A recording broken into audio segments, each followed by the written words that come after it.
Tuan-tuan, puan-puan yang dirahmati Allah, alhamdulillah, syukur pada Allah Subhanahu wa taala dapat sama-sama kita dirikan solat fardu maghrib secara berjemaah dan sebentar lagi solat isyak pula secara berjemaah. Dan alhamdulillah, insya-Allah kita mohon pada Allah Subhanahu wa taala moga-moga kita sentiasa dapat amalkan sunnah Nabi sallallahu alaihi wasallam ni, istiqamah dapat melaksanakan sunnah Nabi sallallahu alaihi wasallam, yakni solat berjemaah, ya. Kerana hayat baginda Nabi sallallahu alaihi wasallam, Nabi walaupun sakit, Nabi sallallahu alaihi wasallam dibawa ke masjid, Nabi masih lagi tidak meninggalkan solat berjamaah. Masya-Allah, tabarakallah. Jadi alhamdulillah, syukur kepada Allah Subhanahu wa taala berada kita masuk pada bulan yang mana pejam celik tak lama lagi kita akan masuk pada hari yang mulia, iaitu kelahiran junjungan besar baginda Nabi Muhammad sallallahu alaihi wasallam. Masuk kita dalam bulan Rabiul Awwal, yang mana kata-kata tak lama lagi semua masjid-masjid, surau-surau semua akan melaksanakan majlis sambutan Maulidur Rasul. Lagi kita kat Johor ni hebat, selagi tak puasa, selagi tu tak habis maulid. Masya-Allah, tabarakallah. Kadang-kadang sampai bulan berapa? Bulan 4, bulan 3 orang telefon, "Ustaz, jemput ceramah Ustaz." Ingat ceramah apa? Maulid. La ilaha illallah. Hebat negeri Johor ni. Ustaz-ustaz luar ni kadang-kadang datang pun heran dia. Negeri lain biasanya bulan Rabiul Awal je. Kita Rabiul Awal, Rabiul Akhir, Jamadil Awal, Jamadil Akhir. Selagi belum, orang kata belum masuk Ramadan, masih ceramah maulid. Tak apalah, alhamdulillah. Buktinya orang Johor ni sangat-sangat cinta pada junjungan besar kita Nabi Muhammad sallallahu alaihi wasallam. Hari ni memang perlu ada majlis-majlis seumpama ini. Sebab apa? Orang tak kenal susuk tubuh mulia baginda Nabi Muhammad sallallahu alaihi wasallam. Kadang-kadang perlulah kita ingatkan balik, refreshkan balik dalam ceramah-ceramah maulid. Itu yang lebih utama. Kadang-kadang ceramah maulid tajuknya jemput ceramah maulid, yang diceritanya bukan pasal Nabi, cerita pasal benda lain. Jadi patutnya kita ketengahkan junjungan besar Nabi Muhammad sallallahu alaihi wasallam. Jadi tuan-tuan, puan-puan yang dirahmati Allah sekalian, alhamdulillah, dalam dakwah Nabi sallallahu alaihi wasallam, Nabi sallallahu alaihi wasallam telah mentarbiah para sahabat radhiyallahu anhum ajmain. Ramai para sahabat, kita pun tahu ramai para sahabat yang ada. Kita pergi bumi Madinah, tuan-tuan, puan-puan pergi laksanakan ibadah umrah. Tuan-tuan mungkin ada pernah masuk ke dalam perkuburan Baqi'. Dalam Baqi' itu sendiri 20,000 makna kata sahabat telah dikebumikan di situ. 20,000, bukan sikit-sikit. Itu belum lagi merata dunia sahabat-sahabat Nabi sallallahu alaihi wasallam yang telah dikebumikan. Kita tengok bagaimana kalau kita pergi merantau lah, jalan-jalan dan sebagainya, makan angin. Tuan-tuan pernah pergi ke Turki, pergi ke Turki pun ada makam sahabat Nabi. Masya-Allah, tabarakallah, hebat. Dekat Turki orang pergi, orang jumpa makam apa? Sayyidina Abu Ayyub Al-Ansari. Abu Ayyub Al-Ansari, sahabat Nabi sallallahu alaihi wasallam daripada golongan Ansar, yang Nabi pernah bermalam di rumahnya sementara nak menunggu rumah Nabi sallallahu alaihi wasallam siap. Ini Abu Ayyub Al-Ansari. Kita tengok bagaimana dakwah Abu Ayyub sampai ke Turki sana. Kita tengok bagaimana sahabat Nabi sallallahu alaihi wasallam yang bernama Sayyidina Sa'ad ibn Abu Waqqas radhiyallahu an. Kita baru-baru ni seorang ulama kita, Ustaz almarhum Ustaz Fadli Al-Yamani, masya-Allah, tabarakallah, dia pergi ziarah ke sana ke negara China. Orang-orang dapat pergi, siapa yang pernah bercuti ke negara China, nampak negara China, masya-Allah, tabarakallah, ada makam sahabat Nabi sallallahu alaihi wasallam. Tengok buktinya sahabat-sahabat Nabi ini menjalankan dakwah, masya-Allah, tabarakallah, meninggal dunia di tempat mereka berdakwah.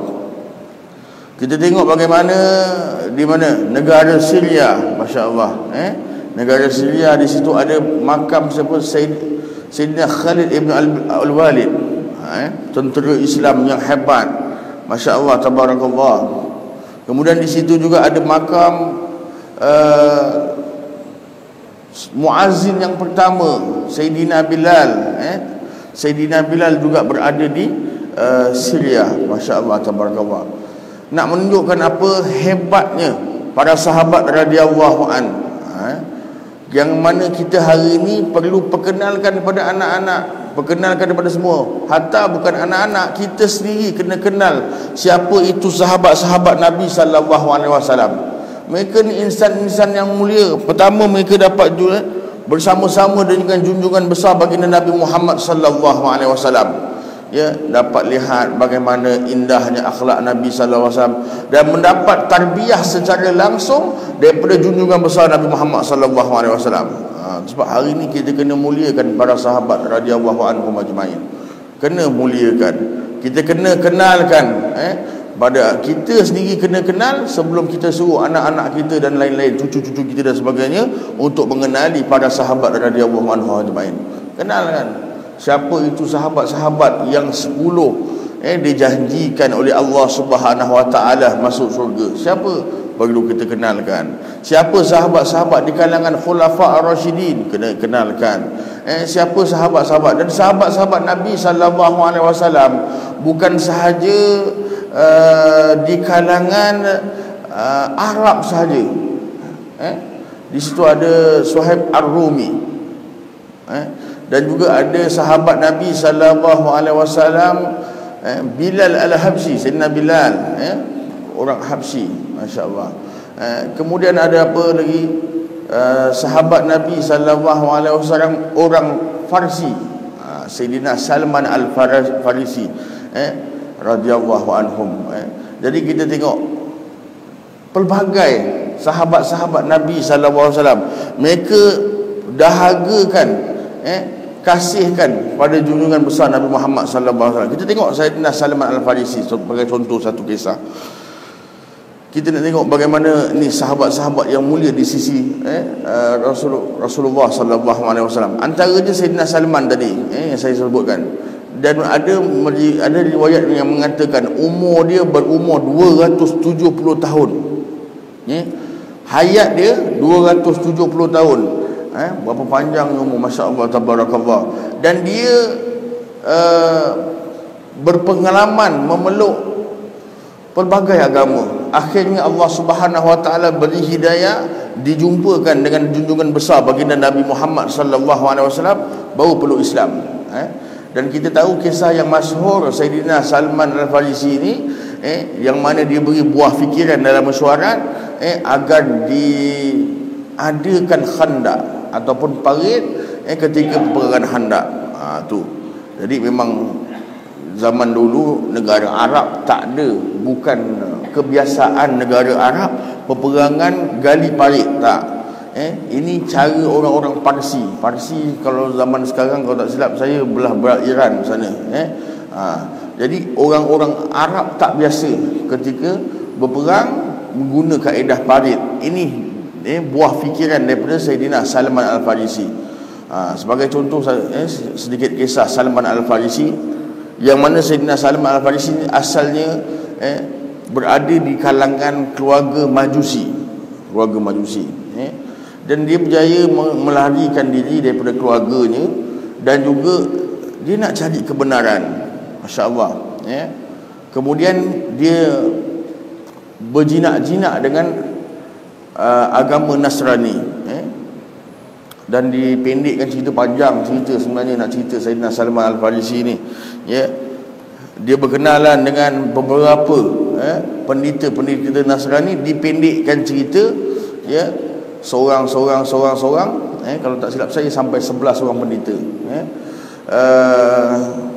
Dia dapat satu yang daripada pendeta ni kata apa, bahawa kalau kau nak tahu Nabi yang terakhir ini ciri-ciri dia berada di tempat yang mana banyak pokok tamar. Banyak pokok tamar. Yang keduanya, di antara dua bahu dia ada khatmun nubuwah, ada tanda-tanda bahawa dia inilah Nabi yang terakhir. Dan seterusnya apa? Nabi yang terakhir ni kalau kau nak tahu, wahai Salman, dia kata apa? Nabi yang terakhir ni dia tak makan sedekah. Dia tak makan sedekah. Itu. ciri-ciri yang dia dapat. Jadi satu ketika Salman Al-Farisi ni dia berhijrah sampailah kebetulan jumpa di bumi Madinah Al-Munawwarah. Di situlah dia kata tempat ni banyak pokok tamar. Itu sebabnya sampai sekarang kita tengok Madinah Al-Munawwarah dikelilingi dengan pokok-pokok tamar. Walaupun zaman dah moden sekarang, kan? Hari ni tuan-tuan kalau pergi ziarah Madinah, mana dia bawa? Biasa dia pergi Masjid Quba, betul? Dah pergi Masjid Quba, mana lagi? Dia pergi makam syuhada Uhud. Kadang-kadang dari bas bawa pergi ke ladang tamar. Tuan-tuan tanyalah mana-mana travel agency sekalipun, ladang tamar tu tak masuk dalam atur cara. Betul tak? Habis kenapa beri no pula driver bus nak bawa pergi ladang tamar? Yalah dia dapat komisen. Memanglah itu tak termasuk atur cara sebenarnya. Jadi kita tengok ladang tamar sebagai tarikan juga dapat kita tengok. Orang Malaysia kita bukan main lagi, zaman sekarang lagi siap berselfie kat ladang tamar. Tak tahu kat Malaysia kan banyak selfie je lah kat ladang sawit tu. Tu dia. Bezakan. Kalau pergi sana bezakan lain. Oh, sawit daun dia macam gini, taman daun dia lain. Tak apa. Ni kadang-kadang kesian tengok macam tak pernah tengok pokok kurma. Tak apalah. Betul juga pengalaman yang baru. Tak kisah. Jadi satu ketika Salman sampai ke Madinah, dia kata, oh banyak pokok kurma. Betul ni kot. Tantah bumi ni lah yang mana yang dikatakan oleh pendeta tersebut. Okey, baik. Jadi dikatakan betul, dia dapat perkhabaran memang Sayyidina Rasulullah sallallahu alaihi wasallam dah berhijrah di kota Madinah. Dah berhijrah di kota Madinah. Jadi ketika itu dia cuba melihat Nabi sallallahu alaihi wasallam. Nak tengok bahu Nabi. Nabi bukan macam kita. Kadang-kadang masya-Allah kat rumah lah, cerita kat rumah. Kat luar lain lah. Kat luar takkan nak buat kerja macam itu. Kita kalau kat rumah panas-panas sikit, kadang-kadang ada yang belengging. Contoh kat rumah, bukan kat luar. Belengging dan sebagainya. Kadang-kadang bolehlah orang nampak belakang je. Ni tak. Nabi sallallahu alaihi wasallam jarang. Nabi tak ada belengging-lengging ni, tak ada. Tapi rupa-rupanya kadang-kadang antara pakaian Nabi yang disebut dalam kitab, antara Nabi sallallahu alaihi wasallam pakai macam mana? Bawah kain sarung, atas tu kain ridak tu dia pakai macam ihram. Jadi ridak tu diselempangkan. Satu ketika ridaknya jatuh ke belakang sikit, melorot ke belakang sikit. Maka ketika itulah Salman Al-Farisi cuba-cuba nak lihat tanda bahawa itulah Nabi yang terakhir. Jadi memang dikatakan Rasulullah SAW macam perasan Salman nak tengok, memang nampak. Dia tak pasal. Dalam kitab Syama'il Muhammadiyah dia menyatakan bahawa dia sebesar telur burung merpati saja. Dia macam kulit lebih lah kat belakang antara bahu Nabi SAW, sebesar telur burung merpati, kemerah-merahan, menunjukkan itulah tanda khas bagi Nabi yang terakhir. Bahawa Nabi Muhammad itulah Nabi yang terakhir. Itu tanda dia antara dua bahu. Okey, betul. Tempat bumi yang banyak pohon kurma. Betul. Dah nampak katamu nubuwah. Sayyidina Salman nak test yang terakhir ni, yang dikatakan pendeta tadi. Dia kata apa? Bahawa Rasul yang terakhir dia tak makan. Dia tak makan sedekah. Dia hanya makan pemberian, hadiah dan sebagainya. Dia nak tengok betul ke tidak. Maka dia ambil satu kali dia hadiah, dia bawa roti, dia jumpa Rasulullah sallallahu alaihi wasallam. Ya Rasulullah, ini sedekahku. Nabi ambil roti tersebut, tapi Nabi tak makan. Nabi bagi para sahabat radhiyallahu anhum yang lain-lain untuk makan. Ni Nabi sallallahu alaihi wasallam. Di hari yang lain dia jumpa lagi Nabi sallallahu alaihi wasallam. Nabi sallallahu alaihi wasallam, ya Rasulullah, ini hadiahku. Nabi ambil. Dan Sayyidina Salman perhati je baginda Nabi sallallahu alaihi wasallam. Nabi ni hebat. Nabi, kita kalau jiran sebelah bagi makanan hebat macam mana? Oh, kan? Takkan nak canang pada orang lain kan? Kita-kita je lah makan, betul tak? Ahli keluarga rumah je lah, kan? Tak pernah jiran sebelah bagi semangkuk je bubur kacang durian, satu lorong dia canangkan, oi bubur kacang durian. Ada tak? Nabi buat macam tu. Kita tak buat lah, takut tak cukup kan, betul tak? sedap pula tu. Nabi sallallahu alaihi wasallam serema roti pun Nabi sallallahu alaihi wasallam kongsikan. Jadi itu hebatnya Sayyidina Salman nampak Nabi sallallahu alaihi wasallam ambil roti tersebut sikit, yang lain dikongsi-kongsikan pada sahabat. Dalam hadis yang lain, dalam riwayat yang lain, Nabi sallallahu alaihi wasallam dapat susu je. Dikatakan ketika itu Sayyidina Abu Hurairah radhiyallahu anhu dalam keadaan lapar sangat. Lapar yang teramat sangat. Sahabat-sahabat dulu, ya Allah, lapar sampai ikat batu kat perut. Satu ketika tengok sahabat-sahabat ikat batu kat perut. Kenapa ikat batu? Kasih angin tak masuk. Bila tengok Nabi SAW lagi banyak ikat kat perut.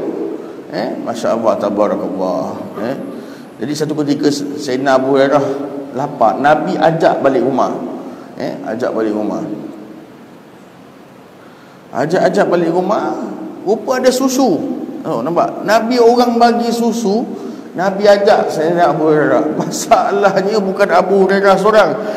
Dia pesan kepada Sayyidina Abu Hurairah, wahai Abu Hurairah, tu semua yang ada ahli-ahli jamaah dekat masjid tu, jemput datang rumah sekali. Dikatakan kalau tak silap saya dalam keadaan 70 hingga 80 orang yang datang rumah Nabi sallallahu alaihi wasallam. I say man, kalau kita macam mana? Susu semangkuk je 80 orang yang datang, masya-Allah. Kan? Jadi itu, tapi mukjizat Nabi sallallahu alaihi wasallam setelah semua 88 orang minum, masih ada lagi belin. Nabi ni hebat, mulianya Nabi sallallahu alaihi wasallam. Nabi mengutamakan Sayyidina Abu Hurairah minum. Ya Abu Hurairah minum. Abu Hurairah minum. Minum. Dah kenyang ya Rasulullah, sudah minum lagi. Tak habis-habis satu mangkuk je. Dah bagi 80 orang minum. Sayyidina Abu Hurairah pula minum.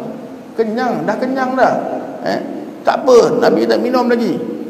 Yang akhir tu, masya-Allah tabarakallah, barulah Sayyidina Rasulullah sallallahu alaihi wasallam minum. Itu sebab saya cukup kagum, hebat-hebat tauladan yang tiada tolok bandingan. Inilah junjungan besar kita Nabi Muhammad sallallahu alaihi wasallam. Nabi mengutamakan orang lain. Nabi kaya, Nabi berharta, Nabi mewah dan sebagainya. Tapi kemewahan, kekayaan Nabi utamakan untuk sahabat-sahabat yang lebih memerlukan. Sebab saya tak suka kadang-kadang orang sebar-sebar ni. WhatsApp ni kadang-kadang, bukan apa tuan-tuan, kita kena tegas benda ni kadang-kadang. Dia orang sebarkan dalam WhatsApp. Dia kata apa? Nabi Yusuf yang handsome pun solat. Pernah dapat tak WhatsApp macam ni? Nabi Yusuf yang handsome pun solat. Nabi Sulaiman yang kaya pun solat. Nabi Muhammad yang miskin pun solat. Oh, ini pada saya, ya Allah. Nabi sallallahu alaihi wasallam kalau nak minta bukit Uhud tukar jadi emas, boleh tak? Boleh je. Mohon je pada Allah, boleh jadi emas, tak ada masalah. Janganlah kita hari ni nak sebar-sebarkan satu-satu statement beragak-agak. Jaga akhlak kita dengan junjungan besar Nabi Muhammad sallallahu alaihi wasallam. Cakap Nabi Muhammad miskin. Dia lupa ke Nabi sallallahu alaihi wasallam dah buat bisnes antarabangsa. Nabi telah memperdagangkan harta Sayyidatina Khadijah. Nabi businessman, bukan orang calang-calang. Jangan ingat kita je businessman. This is my card. Wah, Nabi pun businessman juga. Hebat. Jadi kita tak boleh nak kata Nabi sallallahu alaihi wasallam miskin. Baik. Jadi sahabat-sahabat ni penting. Di samping mendapat tarbiyah secara langsung, kita lihat sahabat-sahabat ni antara juga merupakan tunggak utama dalam dakwah Nabi sallallahu alaihi wasallam. Dulu pada permulaan kita lihat bagaimana sedihnya Nabi sallallahu alaihi wasallam. Nabi sallallahu alaihi wasallam menyampaikan dakwah terpaksa dalam senyap-senyap. Senyap-senyap. Di mana? Iaitu tempat yang pertama Nabi sallallahu alaihi wasallam sampaikan dakwah, iaitu di rumah seorang sahabat nama Al-Arqam bin Abi Arqam. Tuan-tuan kalau pergi umrah, rumah dia terletak berhampiran dengan Bukit Safa. Kita tempat-tempat kita sa'i tu kan, berhampiran dengan Bukit Safa. Itulah tempat kawasan rumah sahabat Nabi yang bernama Al-Arqam bin Abi Arqam. Baik. Jadi itulah tempat pertama sebaran Islam secara sulit, senyap-senyap. Jadi kita pun masyhur, kita pun tahu Mula-mula Islam ni dipilih oleh golongan-golongan hamba seperti Sayyidina Bilal, kanak-kanak daripada kalangan wanita, isteri Nabi sallallahu alaihi wasallam sendiri, kanak-kanak siapa? Sayyidina Ali radhiyallahu anhu, kecil lagi ketika itu, ya. Dan juga barulah dakwah Nabi berkembang, dipeluk pula oleh bangsawan businessman. Siapa ketika itulah? Sayyidina Abu Bakar As-Siddiq radhiyallahu an, Sayyidina Utsman Ibn Affan radhiyallahu an, dan lain-lainnya, ya. Dan kita tengok satu tamparan yang hebat apabila mereka masuk Islam. Terkejut orang-orang Quraisy, terkejut. Dia kata, ni Muhammad dah bawa ajaran apa ni? Ramai dah peluk Islam ni, ramai dah ikut dia ni. Namun ketika itu masih belum ada kekuatan lagi untuk disebarkan dakwah ni secara meluas. Kerana apa? Masih belum ada pengaruh-pengaruh kuat. Masih setakat ni yang masuk Islam ialah golongan-golongan yang lemah lah, seperti hamba dan sebagainya. Belum ada kekuatan lagi, belum ada pemimpin-pemimpin, mereka-mereka yang berpengaruh dalam Quraisy. Ini satu kisah lah, bahawa ketika itu kita tengok Nabi SAW berhadapan dengan pelbagai kesulitan. Itu sebab kita hari ni Masya Allah, syukur kepada Allah Subhanahu Wa Taala, kita nak berurus niaga tak pernah orang halang. Pernah kita pergi kedai, kau tak boleh beli kat kedai aku, kau pergi kedai lain. Pernah tak orang jual gitu? Nabi sampaikan urus niaga seluruh kota Mekah, selagi mana kau orang pengikut Nabi Muhammad SAW, kau tak boleh berurus niaga. Di pulau, perjanjian pulau itu digantung di dalam Kaabah. Masya Allah, tabarakallah, macam-macam. Tak boleh berurus niaga, tak boleh kahwin, Masya Allah, tak boleh. Begitu sekali diskriminasi yang Nabi SAW terima, dan para sahabat radhiyallahu anhum ajmain. Melainkan satu ketika tibalah dua sahabat besar Nabi SAW yang peluk Islam. Siapa dia? Dua ni yang hebat, dan dia peluk Islam pun berhampiran, dalam jarak tempoh yang berdekatan. Siapa dua sahabat Nabi SAW ini? Yang pertamanya iaitu bapa saudara Nabi SAW sendiri, Sayyidina Hamzah bin Abdul Muttalib. Sayyidina Hamzah, kita pun sedia maklum, antara yang orang-orang Quraisy segan Sayyidina Hamzah ni peluk Islam. Sebab apa? Segan dan gentar. Dia ni orang yang hebat, antara orang-orang yang berpengaruh zaman dahulu, mereka-mereka yang suka beri pidato. Suka beri pidato ni zaman dahulu lah. Cara hiburan dia macam itu. Dia tak ada macam sekarang konsert lah apa, tak ada. Dulu hiburan dia pakai pidato. Siapa yang beri syair, pidato yang hebat, ni antara orang yang berpengaruh. Dan juga cara dia nak mengekspresi kehebatan seorang-seorang pemimpin Mekah dan sebagainya, mereka akan melalui pidato, pidato-pidato. Ini antara orang yang berpengaruh. Antara siapa? Hartawan-hartawan. Ini orang-orang yang berpengaruh. Termasuk yang seterusnya ialah mereka-mereka yang ahli dalam bidang makna kata ilmu pertahanan diri, yang gagah, yang kaki memburu, ini. Jadi antara mereka yang berpengaruh dalam keadaan ni, yang gagah perkasa, yang kaki memburu dan sebagainya, antaranya apa? Sayyidina Hamzah. Jadi dia pun tahu hebat, bapa saudara Nabi SAW. Satu ketika Abu Jahal mencemuh-cemuh, memperlekeh-lekehkan baginda Nabi SAW. Dikatakan ketika itu Sayyidina Hamzah baru pulang, dalam keadaan ni tiba-tiba dapat makluman, wahai Hamzah, ini anak saudaramu sedang dicemuh-cemuh oleh Abu Jahal. Dengan tak semena-mena dia keluar, dia terus tampar muka Abu Jahal. Masya Allah, tabarakallah. Bayangkan, tak berani, tak ada siapa yang sanggup defend Abu Jahal ketika itu. Kenapa? Dia tahu yang tampar dia bukan calang-calang, seorang ahli, makna kata ahlilah dari segi bidang, kalau ajak bergusti dan berlawan dan sebagainya, seorang yang ahli, pakar dalam bidang memburu dan sebagainya. Tak berani, tak ada siapa yang nak bantu Abu Jahal. Tak semena-mena dia kata, aku mengikut agama anak saudaraku. Pergi jumpa baginda Nabi Muhammad SAW, dia mengucap. Itulah situasi yang pertama, pening Quraisy ketika itu. Masya Allah, pening macam mana Hamzah boleh ikut pula agama yang disampaikan oleh junjungan besar Nabi Muhammad SAW. Jadi kita tengok, itu situasi pertama dah pening. Seorang pahlawan, seorang yang hebat memeluk Islam. Baik. Jadi kita tengok Sayyidina Hamzah ni, pertama pak saudara Nabi. Walau bagaimanapun umur dia sama. Lahir pada tahun bila? Tahun gajah juga.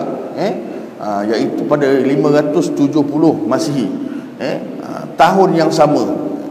Dan merupakan rakan sepermainan, walaupun dia merupakan pak saudara. Sayyidina Hamzah ni tadi merupakan adik kepada Abdullah, bapa kepada Nabi SAW. Jadi merupakan rakan sepermainan. Dari kecil dah main-main.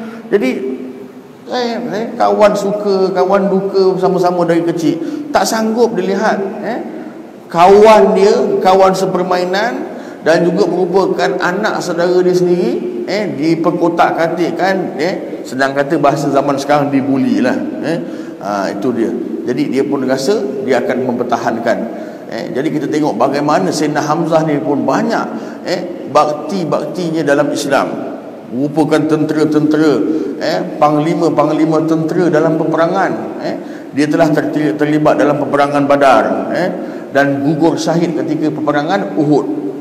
Beraninya Sayyidina Hamzah ni, kita tengok ceritanya bagaimana.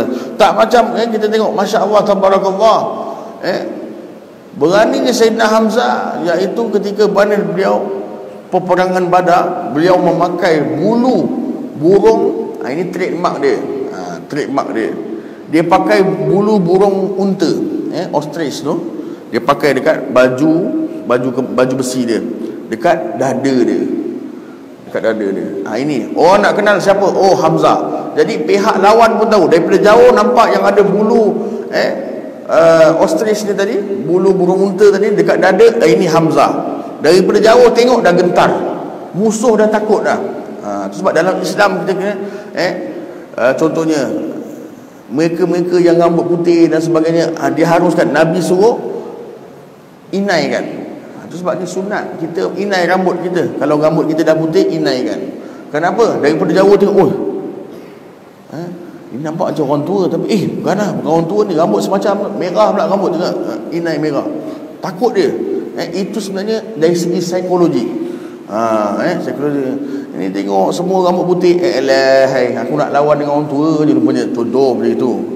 Itu sebab Nabi SAW sunat untuk inaikan rambut. Jadi sahabat-sahabat yang ni Nabi suruh inaikan rambut. Jadi sebenarnya ini peperangan psikologi. Baru tengok dari jauh je dah gentar. Hebat. Nabi SAW bijak dalam mengatur strategi. Bukan strategi lawan, strategi dari segi inilah. Psikologi kepada pihak lawan. Jadi termasuk Sayyidina Hamzah tadi. Dari jauh je, alamak, Sayyidina Hamzah, gentar dia. Jadi masa akhir-akhir hayat Sayyidina Hamzah, kita tengok bagaimana ketika peperangan tersebut. Peperangan apa? Peperangan Uhud. Sayyidina Hamzah seolah-olah menyatakan bahawa, seolah-olah dia dapat rasa macam seolah-olah dia akan syahid ketika itu. Dia lagi tunjukkan, kalau orang nak tahu peperangan Uhud mana dia Sayyidina Hamzah, memang trademark dia lagi nampak. Kalau masa peperangan Badar dulu, dia letak bulu burung unta tu dekat dada. Dekat peperangan Uhud, dia pakai dekat atas topi besi dia. Topi besi dia. Dulu orang pakai topi besi, dia salut dengan serban, dia selitkan tu bulu burung unta tu dekat topi dia, topi besi dia. Agak-agak orang daripada jauh nampak tak? Kenal dia tak? Kenal lah. Sangat-sangat kenal. Seolah-olah dia memang sengaja nak musuh cari dia. Dan dikatakan ketika itu musyrikin Mekah melantik seorang hamba bernama Wahsy ibnu Harran, seorang pelembing yang hebat. untuk bunuh Sayyidina Hamzah bin Abdul Muttalib. Tapi kita lihat dalam sejarah pula, Sayyidina Hamzah betul gugur syahid, dan cara pembunuhan itu dari segi undang-undang peperangan orang Arab dahulu itu adalah pembunuhan yang tidak gentleman. Tidak gentleman. Coba peperangan cara Islam dulu macam mana, orang-orang dahulu dia akan, kita sini sekarang Facebook, dia tak Facebook, dia face to face, angkat senjata, lawan, perang, muka bertemu muka, lawan sampai habis, sampai tamat riwayat. Itu baru betul gentleman. Dia tak. Pasal apa dikatakan Wahsy bin Harran dia melembing Sayyidina Hamzah daripada belakang. Ini tak gentleman. Dikatakan Sayyidina Hamzah tengah sibuk berlawan dengan musyrikin Mekah ketika itu, Wahsy daripada belakang melembing Sayyidina Hamzah, maka gugur syahidlah Sayyidina Hamzah ketika itu. Yalah, lagi pun daripada jauh dah tahu. Oh, ini daripada jauh tengok ada kesan bulu burung unta, ni confirm ini Sayyidina Hamzah. Wahsy daripada jauh dia seorang pelembing yang terlatih, daripada jauh dia lembing, terkena. Masya-Allah. Macam-macam riwayat, ada yang kata baling belakang tembus pada depan, ada baling tembus pada pusat, macam-macam lah cakap. Jadi gugur syahid Sayyidina Hamzah. Kita tengok bagaimana sedihnya Nabi SAW. Kenapa dia merupakan rakan permainan bapa saudara dia. Kita lihat. Dan dikatakan Wahsy bin Harran ni pun ditipu, seolah-olah ditipu oleh musyrikin Mekah. Habis peperangan Uhud, dia balik, dia minta ganjaran dia. Dapat ganjaran dia, musyrikin Mekah bagi ganjaran dia dan sebagainya. Namun walau bagaimanapun dia tetap pandang enteng pada Wahsy bin Harran. Kau tetap hamba berkulit hitam.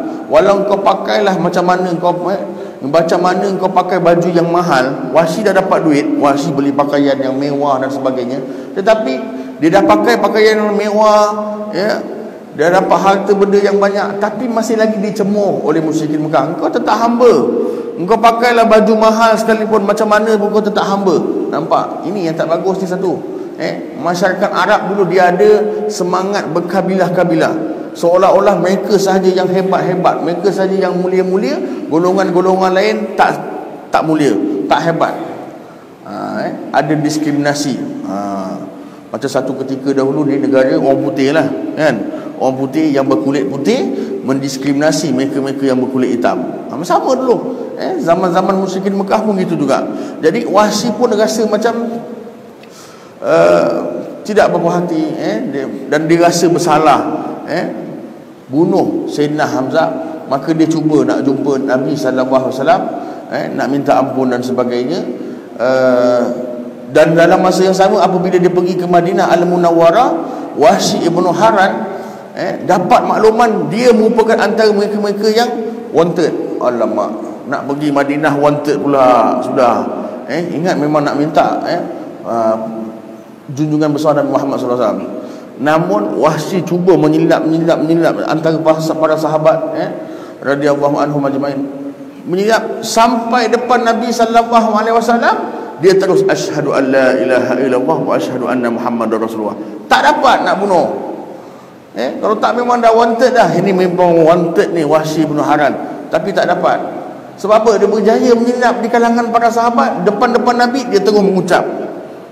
Bila peluk Islam dah tak boleh lagi. Allah dah ampunkan dosa-dosa dia yang lalu. Walau bagaimanapun Nabi SAW tengok Wahsy ni satu je lah. Bukan Nabi menyampah pada dia, tak. Nabi tak pernah benci orang dan sebagainya. Nabi SAW tak dapat tengok sebab terbayangkan kepada pak saudara dia tadi. Sedih sangat-sangat. Dalam mana yang dikatakan dalam riwayat, dah lah kena lembing. Kemudian setelah itu jenazahnya dikatakan dikoyakkan dada, dipotong dada, dikeluarkan hatinya, dan telinga ni dipotong, hidungnya dipotong, dalam keadaan aib sekali jenazahnya. Jadi kita tengok bagaimana Wahsy bin Harran ni itu. Namun lembingan dia Itu tadi lembengan dia ketika dia belum Islam. Tetapi dia dah Islam, dia ada jasa dia. Ketika bila Wahsy bin Harran ada jasa? Ketika pemerintahan Sayyidina Abu Bakar As-Siddiq radhiyallahu anhu. Nabi SAW dah wafat. Ketika itu mereka cuba menggempur kota yang dibina oleh Nabi palsu. Siapa Nabi palsu dulu? Bukan zaman sekarang je. Ya Allah, zaman sekarang lagi meripik meraban. Ada Nabi Melayu, Rasul Melayu. Ya Allah. Saya dapat maklumat katanya Nabi Melayu ni kenapa? Dia nak samakan dia dengan Nabi SAW. Contohnya apa? Nabi ni al-ummi. Nabi ni tak tahu membaca, tak tahu menulis. Tapi itu kemuliaan pada Nabi. Nabi walaupun tak tahu baca, tak tahu menulis, tapi tengok Al-Quran. Segala apa yang dia kata semua mujizat daripada Allah Subhanahu Wa Taala. Hebat. Ini mulianya Nabi sallallahu alaihi wasallam. Jadi orang-orang Quraisy tak boleh nak patahkan hujah Nabi sallallahu alaihi wasallam. Ni Muhammad baca kitab tu. Ni Muhammad tengok kitab tu. Jadi Nabi sallallahu alaihi wasallam mustahil. Nabi tak dapat nak rujuk mana-mana kitab-kitab yang lain sebab Nabi tak tahu baca, Nabi tak tahu menulis. Jadi memang terbuktilah apa yang keluar daripada mulut Nabi sallallahu alaihi wasallam itu adalah firman Allah Subhanahu Wa Taala. Jadi hujah dia tak berjaya untuk dipatahkan oleh musyrikin-musyrikin ketika itu. Ni Nabi Melayu dia nak samakan. Dia dulu tak pergi sekolah. Dia tak pergi sekolah. Saya pun macam itu juga. Sebab saya dulu tak tahu, saya tak kerti baca, saya tak kerti tulis. Itu yang pertama. Yang kedua dia nak sama. Nabi dulu dia kata, Nabi dulu jaga menggembala kambing. Nabi suka pada haiwan. Jadi yang Rasul Melayu ni katanya, yang macam mana yang dia rasa seolah-olah dia Rasul, sebab dia kerja zoo. La ilaha illallah. Mudah-mudahan nak mengaku Nabi, nak mengaku Rasul. Dia kerja zoo. Sekiranya saya ni dah setaraf Nabi lah. La ilaha illallah. Suka-suka je. Jadi kita kata sebabnya hari ni kita kena berhati-hati. Hari ni ya Allah dikatakan statistik, kalau adalah orang buat ajaran sesat ni dan sebagainya kat negara kita sekarang ni, mesti ada yang ikut walaupun minimum 2 orang. Mesti ada yang ikut. Sebab apa? Hari ni banyaklah banyak yang mengabaikan ilmu agama, tak datang, tak belajar, tak duduk majlis-majlis ilmu ni. Dia orang tak dapat pendedahan, sehingga kan Nabi ciri-ciri orang yang betul, orang yang tak betul pun tak dapat dibezakan kan. Hari ni kan, dia ni cakap lebih sikit, dia ni pakai ketayap lebih sikit je, terus percaya. Kadang-kadang masya-Allah tabarakallah. Jadi balik pada kisah tadi, Wahsy bin Harran tadi, apabila dia dah peluk Islam, jasa dia satu ketika lagi apa? Ketika itulah maka zaman Sayyidina Abu Bakar As-Siddiq radhiyallahu anhu, mereka menggempur kota yang dibina oleh Musailamah Al-Kazzab, Nabi palsu. Ni zaman Nabi dulu, zaman Sayyidina Abu Bakar dulu dah ada Nabi palsu, mengaku sebagai Nabi, sedangkan Nabi tu khatamun nabiyyin. Selesai dia Nabi sallallahu alaihi wasallam wafat, dah tak ada Nabi lain lagi. Itulah Nabi yang terakhir. Ini boleh mengaku dia Nabi lagi. La ilaha illallah. Jadi Musailamah Al-Kazzab dikatakan dia bina sebuah kota. Macam kita tengok cerita Trojan tu kan, ada kota kan. Kemudian hebatnya para sahabat radhiyallahu an, mereka menggempur kota tersebut, mereka gunakan perisai, mereka baling. Kalau tak silap saya, Sayyidina Barra radhiyallahu an, Sayyidina Barra berjaya masuk dalam kota tu dalam keadaan Allah beri dia satu kelebihan, sebelah tangan dia boleh lawan tentera-tentera Musailamah Al-Kazzab. Sebelah tangan mengangkat penyendal kota Musailamah. Penyendal kota tu tahu yang penyendal pintu besar tu kan, berapa orang ramai yang kena angkat? Ramai. Tapi Allah Ta'ala berikan karamah pada sahabat ni tadi, sebelah tangan je boleh angkat. Masya Allah tabarakallah. Hebat. Sebelah tangan lawan, sebelah tangan buka. Maka terbukalah kota Musailamah Al-Kazzab. Masuk mereka menggempur. Ketika itulah ditugaskan Wahsy bin Harran ni cari Musailamah Al-Kazzab. Cari jumpa Musailamah Al-Kazzab. Maka Wahsy pun bagi satu lembingan. Dia seorang pakar lembing, kena matilah Musailamah Al-Kazzab ketika itu. Masya Allah, tabarakallah. Sujud syukur Sayyidina Abu Bakar As-Siddiq radhiyallahu anhu. Nampak? Jadi kita jangan pandang hina pada orang. Kadang-kadang hari ni kita tengok hari ni dia orang dia, itulah engkau ni tak payah kerja kopak tabung masjid. Contohlah hari ni kan kita tengok kat media-media orang kopak tabung masjid. Dah lah, kita dah serahkan pada pihak berkuasa dah dapat tangkap dia, dah cukup serahkan pada pihak berkuasa. Ini dia pergi lanyaknya. Kesian kadang lembik orang tu. Dah lah, kita dah serahkan kepada itu, belum tahu kat dalam tu dia kena lanyak ke tak kena lanyak kan. Dia lanyak kawan tu, sian. Kadang-kadang kau ni memang ahli neraka. Wah boy, yang ada yang rekod video tu kan, marah mengalahkan drama kat TV. Kau ni memang ahli neraka. Kau memang mak bapak tak ajalah, jelah maki-maki segala, maki hansa. Jangan. Kita tak tahu hari ni mungkin dia terdesak, terpaksa ambil duit daripada masjid dan sebagainya. Kita tak tahu akan datang. Akan datang kat dalam je. Ada, pernah saya dengar satu tempat tu. Dulu kalau kat kampung, memang orang ni lah orang akan cari. Dia ni yang cari masalah. Anak dara orang dia kacaunya, dan sebagainya. Macam-macam buah-buah orang dia sebat kat kampung. Memang orang tahu ini memang kerja mat ni lah. Si mat ni lah punya kerja ni. Tapi lama kelamaan bila orang jumpa balik si mat ni mana, jadi Pak Imam. Jadi Pak Imam. Nampak? Jadi jangan kita sangka buruk pada orang. Termasuk tadi saja kisah dia jadi iktibar kepada Wahsy bin Harran tadi.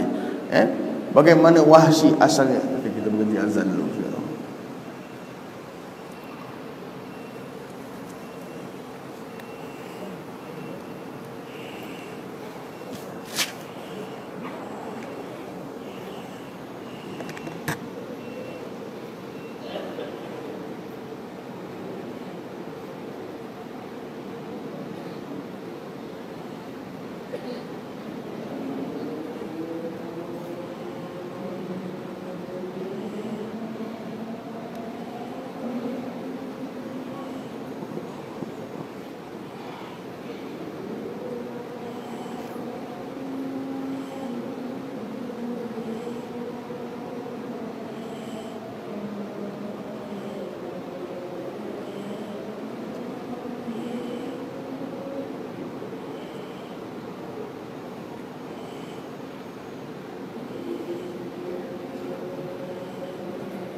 Allahu akbar, Allahu akbar.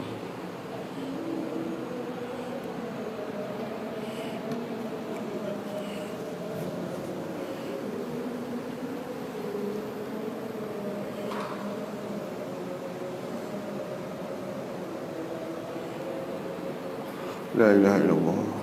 Allahumma salli ala Muhammad. Allahumma salli ala Muhammad.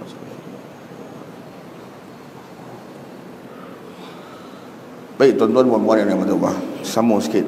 Sebelum saya sambung, insya-Allah sedikit moga-moga perkongsian yang dapat kita amalkan. Antara sunnah Nabi yang dianjurkan apa? Selepas kita dengar lawangan azan, ialah pertama tuntutan kita untuk menjawab lawangan azan tersebut.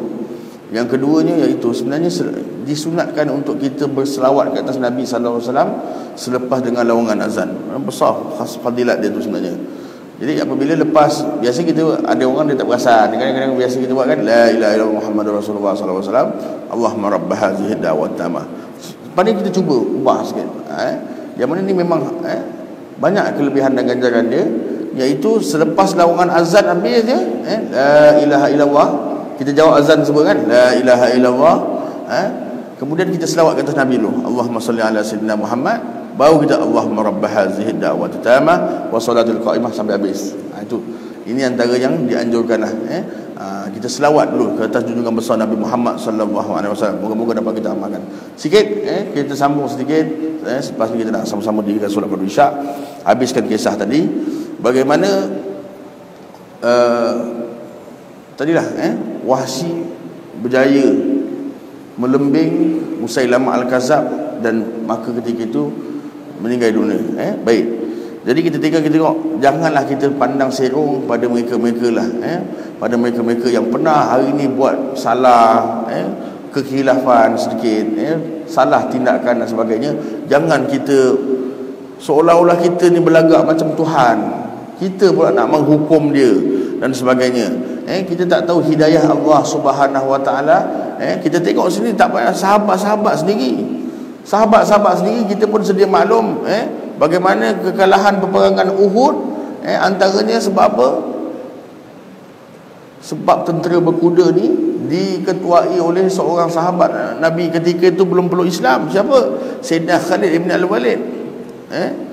Nampak? Dulu dia pernah menentang Islam, kalahkan tentera Islam, tapi akhirnya apabila dia peluk Islam, masya-Allah banyak jasa dia, sehingga kan ketika dia meninggal dunia dikatakan badan dia banyak calar balah, bukti-bukti dia berperang jalan Allah Subhanahu Wa Taala. Dan pedang yang dia bawa tu, dia makna kata dia kata, inilah aku menjulang pedang Allah, Saifullah. Masya-Allah, tabarakallah, hebatnya sahabat-sahabat dulu. Jadi kita hari ni jangan baru nampak orang tu buat salah sikit terus kita hina dia, bukan main lagi. Wah, macam seolah-olah tak ada jalan taubat bagi orang tersebut. Sedangkan dia ada peluang. Kita ni umat baginda Nabi Muhammad sallallahu alaihi wasallam, Allah beri kelebihan. Kalau kita buat satu-satu kesalahan, Allah masih bagi tempoh untuk kita bertaubat. Tak macam umat-umat terdahulu. Kita tengok umat terdahulu buat salah satu kemungkaran apa? Buat satu kemungkaran tercampak je daripada syurga campak ke bumi. Buat satu kesalahan tertanggal baju. Buat satu kesalahan apa lagi? Terus kena azab. Kita tengok bagaimana umat Nabi Allah Nuh AS terus kena azab, dihanyutkan dengan bah yang besar. Bagaimana umat Nabi Allah Lut AS ingkar perintah Nabi Lut AS, Allah Ta'ala turunkan apa? Hujan batu dan sebagainya. Tapi kita tengok bagaimana syukurnya kita sebagai umat Nabi Muhammad SAW. Tengok contohnya peristiwa ketika Nabi SAW nak dakwah di Taif. Bagaimana Nabi SAW dibaling dengan batu sampai Nabi cedera, sampai Nabi jalan ketika itu darah-darahnya mengalir seolah-olah Nabi memijak lopak. Darah Nabi, bukan air lopak, tapi seolah-olah Nabi jalan memijak lopak darahnya sendiri. Masya Allah. Kita tengok bagaimana ni Nabi SAW, malaikat penjaga gunung datang, nak aku timpakan gunung ni ke penduduk Taif ke tidak? Nabi SAW kata, cakap, jangan. Mungkin hari ini mereka menentang aku, tak mustahil zuriat keturunan dia akan ikut aku. Masya Allah, tabarakallah.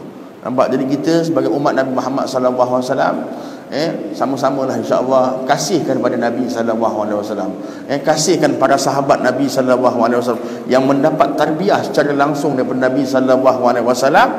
Moga-moga kita ikut bagaimana akhlak-akhlak yang telah dititik beratkan oleh Nabi sallallahu alaihi wasallam, contoh-contoh tauladan yang telah dititik beratkan Nabi sallallahu alaihi wasallam. Moga-moga kita doa kita dihimpunkan bersama-sama junjungan besar Nabi Muhammad sallallahu alaihi wasallam. Ini yang kita nak. Syafaat Nabi sallallahu alaihi wasallam dalam keadaan mereka akhirat tu berhimpun semua umat-umat manusia, tiba-tiba Nabi panggil nama kita. Allah, dalam keadaan ramai-ramai manusia yang ada, Nabi panggil nama kita. Nabi kenal kita. Sebab apa? Masa kat dunia kita banyak selawat ke atas Nabi, kita banyak amalkan sunnah Nabi. Nabi kenal kita.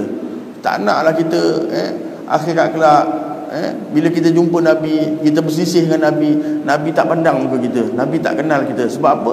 Atas muka bumi dunia ni kita tak nak selawat, tak nak amalkan sunnah Nabi sallallahu alaihi wasallam. Apatah lagi kita tak rasa bangga, tak rasa hebatnya sahabat-sahabat Nabi sallallahu alaihi wasallam. Malah kadang hari ini kita tengok dekat media-media sosial yang menghina sahabat Nabi, mempelekehkan sahabat Nabi pun ada. La ilaha illallah. Sedangkan mereka ni lah mendapat tarbiyah secara langsung daripada junjungan besar Nabi Muhammad sallallahu alaihi wasallam. Jadi saya ingat sekadar tu saja pasal kita nak solat fardu isyak. Jadi mudah-mudahan ini orang kata kita baru masuk bulan yang Rabiul Awal, bulan kelahiran junjungan besar Nabi Muhammad sallallahu alaihi wasallam. Sama-samalah kita terapkan nilai-nilai kecintaan, kasihnya kepada junjungan besar Nabi Muhammad sallallahu alaihi wasallam, juga para sahabatnya, ahli keluarganya, semuanya kita kasih. InsyaAllah perbanyakkan selawat, perbanyakkan amal-amal sunnah-sunnah Nabi sallallahu alaihi wasallam. Dan jangan bulan Rabiul Awal je selawat, bulan lain tak selawat. Selawat juga istiqamah. Lagi-lagi hari Jumaat berbanyak-banyak. Nabi sallallahu alaihi wasallam ketika sebut bila diturunkan fadilat, mana kata barang siapa yang selawat sekali padaku, Allah Taala 10 kali selawat pada orang tersebut. Nabi sallallahu alaihi wasallam syukur sangat-sangat, gembira sangat-sangat buat umat dia. Nabi sujud lama sampai sahabat-sahabat risau. Nabi tidur ke dalam sujud? Nabi wafat ke dalam sujud? Kenapa? Terlalu gembira sangat Nabi sallallahu alaihi wasallam. Jadi kita banyak-banyak selawat. Kerana inilah hubung kasih kita antara kita dengan junjungan besar Nabi Muhammad sallallahu alaihi wasallam. Jadi cukup sekadar itu saja yang bagi saya pada malam ini. Saya mohon ampun dan maaf jika ada terkasar bahasa dan sebagainya. Yang lemah itu datang, yang baik itu datang dari Allah Subhanahu wa taala, yang buruk juga datang dari Allah Subhanahu wa taala. Atas kelemahan diri saya mohon ampun dan maaf. Wabillahi taufiq wal hidayah. Assalamualaikum warahmatullahi wabarakatuh.